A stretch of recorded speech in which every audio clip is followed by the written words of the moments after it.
मंडळी, विचार केलाय का की आपलं अख्खं व्यक्तिमत्व, आपला तो माइंडसेट असतो ना, तो एका विशिष्ट वयात कसा घडतो? Oh my God, literally. म्हणजे लहानपणचे ते अनुभवच आपल्याला घडवत असतात यार. अगदी. लहानपणीच्या छोट्या छोट्या गोष्टी, घरातले संस्कार आणि विशेषतः आई. सिरियसली हा सगळा प्रवास म्हणजे एक गेम चेंजर असतो. हो ना. आणि म्हणूनच आज आपण अक्षरवारीच्या या डीप डाईव्हमध्ये एका अशा पुस्तकावर गप्पा मारणार आहोत ज्याने कित्येक पिढ्यांना घडवलंय.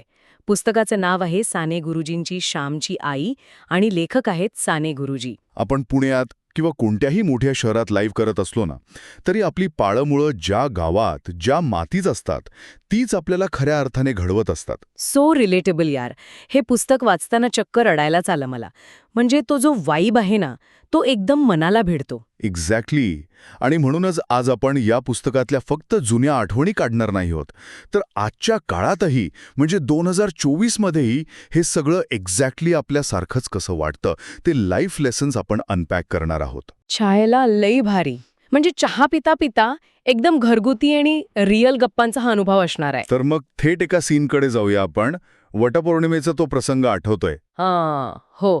तो वडाच्या झाडाला प्रदक्षिणा मारण्याचा ना? हो, तोच. म्हणजे सीन असा आहे की आई खूप आजारी असते, अंथरुणाला खिळलेली असते आणि ती श्यामला सांगते की माझ्याऐवजी तू जाऊन वडाला प्रदक्षिणा मारून ये. आणि श्याम तिथे एकदम घाबरतो, कारण त्याला शाळेतल्या मित्रांची प्रचंड भीती वाटत असते. यार, ॲक्च्युली विचार केला तर श्यामची भीती एकदम नॅचरल आहे.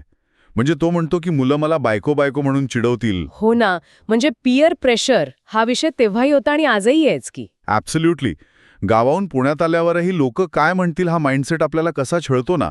आपणही बऱ्याचदा कूल दिसण्याच्या नादात चांगल्या गोष्टी करणं टाळतो. अगदी बरोबर. पण इथे आईने जे व्हॅल्यू सिस्टम दिलंय ना, ते नेक्स्ट लेव्हल आहे. म्हणजे ती त्याला काय सांगते तिथे? ती अतिशय शांतपणे समजवते की श्याम, पाप करताना, वाईट काम करताना लाज वाटली पाहिजे. देवाचं किंवा चांगलं काम करताना लाज कसली? वाव, हा विचार खरंच खूप डीप आहे. म्हणजे ती त्याच्या व्हॅलिडेशनचा सोर्स बाहेरून आत वळवते. एक्झॅक्टली. पाप करताना लाज वाटू दे हा एक विचार संपूर्ण कॅरेक्टर बिल्डिंगचा पाया आहे यार. ऑनेस्टली सांगायचं तर हा धडा आजच्या कॉर्पोरेट जगातही तितकाच लागू होतो. पण मला ना यातल्या दुसऱ्या एका भारी सीनकडे यायचंय. कुठला? तो दळण दळायचा प्रसंग. हो. श्याम स्वतःच्या हाताने आईची लुगडी धुतो, दळण दळतो आणि मग शेजारच्या जानकीबाई तिथे येतात. आणि त्या लगेच त्याला हसतात.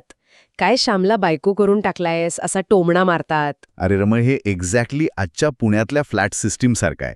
आज आपण इंडिपेंडंट राहतो, स्वतःचे कपडे धुतो, भांडी घासतो. हो, पण आज आपण ते गरजेपोटी करतो. त्या काळात एका गावात एका आईने आपल्या मुलाला ही कामं शिकवणं ही केवढी क्रांती होती. सिरियसली. म्हणजे 1930च्या दशकात एका पुरुषाने घरकाम करणं म्हणजे समाजाला दिलेलं खूप मोठं आव्हान होतं. छायला लय भारी. म्हणजे लिटरली आईने श्यामला फक्त पुस्तकी शिक्षण नाही दिलं, तर सेन्सिटिव्हिटी शिकवली. हो. आणि जानकीबाईंना तिचे उत्तर देते. ती म्हणते की पुरुषांच्या हृदयात कोमलता, प्रेम आणि सेवावृत्ती असल्याशिवाय त्यांचा पूर्ण विकास होत नाही. ओ माय गॉड, हे वाक्य म्हणजे आजच्या काळातल्या टॉक्सिक मॅस्क्युलिनिटीवरचा सर्वात मोठा प्रहार आहे यार. एकदम कनेक्ट होतं हे. घरकाम करणं हा कमीपणा नाही, हे तिने 100 वर्षांपूर्वी बिंबवलं होतं.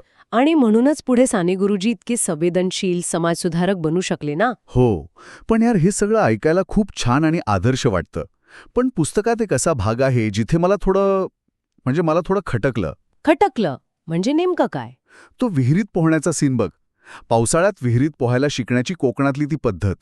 श्याम पोहायला जायला घाबरून चक्क माळ्यावर लपून बसतो. हो. आणि मग आई स्वतः माळ्यावर जाते आणि त्याला रागाने ओढत खाली आणते. हो ना.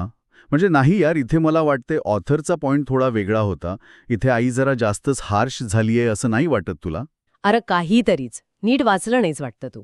म्हणजे पोराला अक्षरशः लपून बसायची वेळ आली. भीती घालवण्याचा हा मार्ग थोडा एक्स्ट्रीम नाही का? अजिबात नाही. गावात राहून पोहायला न येणं म्हणजे काय? पाण्यात पडला तर काय करणार तो? ओके, मग सांग तुझं व्हर्जन. बेसिकली बघ, आईला माहिती होतं की जर आज याला पाठीशी घातलं ना, तर हा पोरगा आयुष्यभर घाबरटच राहील. म्हणजे सर्व्हायव्हल ट्रेनिंग म्हणायचंय तुला? एक्झॅक्टली. ती स्ट्रिक्ट नव्हती, तो तिचा पोरासाठीचा स्ट्रगल होता.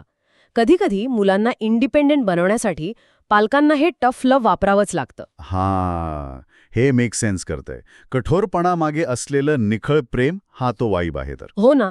आणि जेव्हा तो खऱ्या आयुष्यातल्या संकटांचा सामना करेल तेव्हा त्याला स्वतःच पोहावं लागेल हे तिला माहीत होतं. खरं यार, पर्स्पेक्टिव्ह बदलला माझा आता. पण एक सेकंड, आपण पुढे जाण्याआधी एक महत्वाची गोष्ट. अरे थांबा, अजून सबस्क्राईब नाही केलंय अक्षरवारीला, आत्ताच करा. सिरियसली मंडळी, एकदम फ्री आहे आणि अशा भारी गप्पा मिस करायच्या नसतात. हो यार, दर आठवड्याला नवीन भाग येतोय, नोटिफिकेशन नक्की ऑन ठेवा. तर आपण परत येऊया आपल्या डीप डाईव्हकडे. या कठोरपणातूनच आपण एका अशा टप्प्यावर येतो जिथे श्रमाची किंमत आणि मुक्या प्राण्यांवरील प्रेम दिसतं. हो, म्हणजे आईचा तो कठोरपणा मुळात एका विशाल करुणेतून कसा आला होता हे तिथे समजतं. त्या पुस्तकात एक वाक्य आहे बघ, श्रमात आत्मोद्धार आहे, फुकट घेण्यात व देण्यात पतन आहे. बापरे, किती भारी वाक्य आहे हे. म्हणजे मला हा सेमी अर्बन वर्क एथिक खूप भावला. स्वतः घाम गाळून जे मिळवलं जातं त्यात जी डिग्निटी आहे ती क्विक मनीमध्ये नाहीये. अगदी खरंय. आणि ही करुणा फक्त माणसांपुरती नव्हती यार. तो शेवटचा जो पार्ट आहे ना, तो मणी नावाच्या मांजरीचा किस्सा ना. ओ माय गॉड, हा पार्ट वाचताना लिटरली रडायलाच आलं मला. हो यार, तो सीन खूपच हार्ट टचिंग आहे.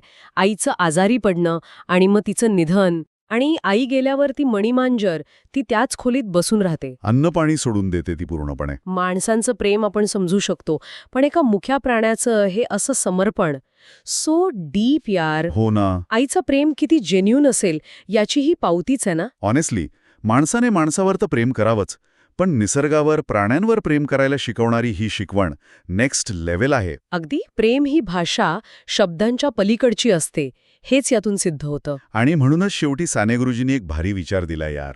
ते म्हणतात की माझी आई गेली, पण आता जगातल्या सगळ्या आयांमध्ये मला माझी आई दिसते. बापरे, किती अथांग विचार आहे हा. हो ना. हा विचार आपण आपल्या आयुष्यात कसा आणू शकतो? म्हणजे आपण आपली आई ही संकल्पना फक्त जन्मदात्रीपुरती मर्यादित न ठेवता सगळ्यांना ती माया देणं. एक्झॅक्टली. संपूर्ण निसर्ग आणि समाजाला जर आपण तीच माया देऊ शकलो तर तो खऱ्या अर्थाने गेम चेंजर ठरेल. खरंच यार, हे सगळं ऐकून असं वाटतंय की आपण पुन्हा एकदा ते पुस्तक वाचावं. मंडळी, हे पुस्तक नक्की वाचा. तुमचा पर्स्पेक्टिव्ह बदलेल हे गॅरंटीड आहे. आणि हो, कॉमेंटमध्ये सांगा तुम्हाला या पुस्तकातला किंवा आजच्या गप्पांमधला कुठला पार्ट सगळ्यात रिलेटेबल वाटला. आणि पुढच्या डीप डाईव्हमध्ये एक और मस्त पुस्तक येतंय, ते अजिबात मिस करू नका. बाय. जय महाराष्ट्र. जय महाराष्ट्र मंडळी. भेटूया पुढच्या अक्षरवारीमध्ये.